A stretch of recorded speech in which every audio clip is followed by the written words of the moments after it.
But yeah, we got a lot of comics from some real hot towns, Waco, Texas, and Chicago, and I'm from Cleveland. You know, I get these photos. The year's over. I took one stinking vacation this year to Cleveland, and I get these pictures from my friends. They're like, here's Machu Picchu, you know, or we're at the Black Sand Beach in Maui. And I'm like, you know, this is Lake Erie. It caught on fire one time from the pollution. But and don't take my word that, you know, that's the mistake by the lake. You could fly there. The airlines proves that you can fly there to Cleveland on Spirit Airlines for $19. That's how you know you're from a shitty town.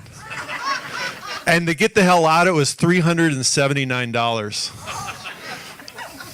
The departure terminal was like it was like John was mentioning Vietnam. It was like the old Saigon movies of the fall of Saigon and the helicopters going off, people scrambling to get the hell out. That's the departure terminal at Cleveland. There was like a security guard tackled this old man, and some woman tried to hand me her baby. And she was like, "Take fam with you to Hollywood. Make us proud, fam."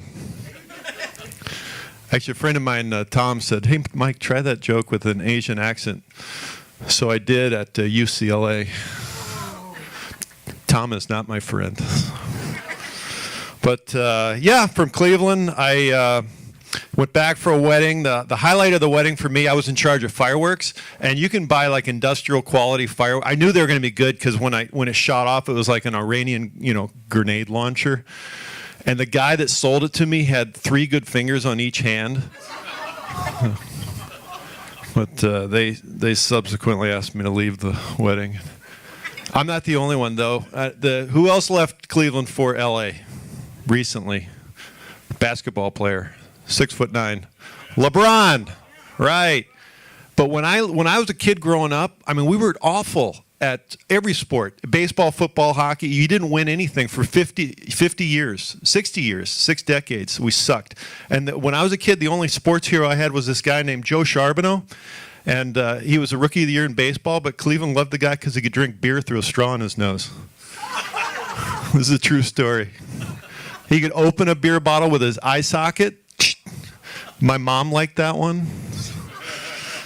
And so, I mean, you had to be tough growing up in Cleveland. And we swam. I'm not kidding about the Lake Erie caught on fire. We had to swim in this stupid lake. It was so disgusting. You come out of the water, there's like a cheeseburger wrapper stuck to your back. My mom's like, well, it's making you tougher. Get back in. And, you know, when it was on fire, I'm like, Mom, the lake's on fire. And she was smart, though. She goes, dear, you know, the fire, it's killing off the pollution. And then she opened a beer bottle with her eye socket and gave it to my dad. So you guys are married, I hear? You're married? How'd you guys meet? College?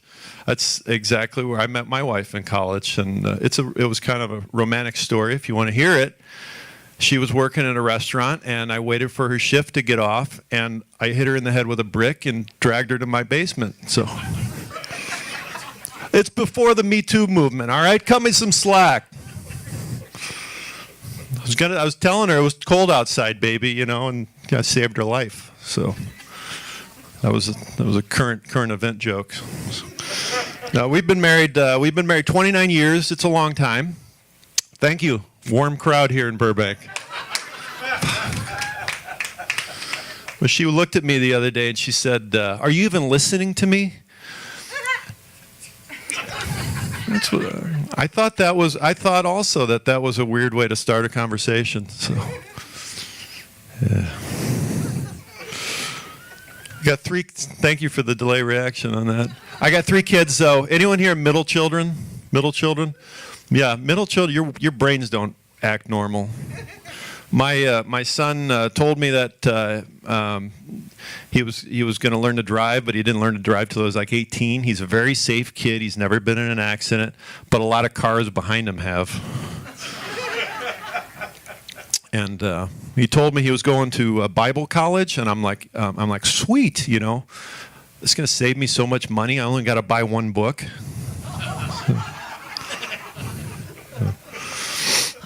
I got a daughter, and she's a smart ass, and I tell her, you know, you better be nice to me, because my wife when I met my wife, she was dating this guy in Cleveland. His name was Bruce Cobbledick.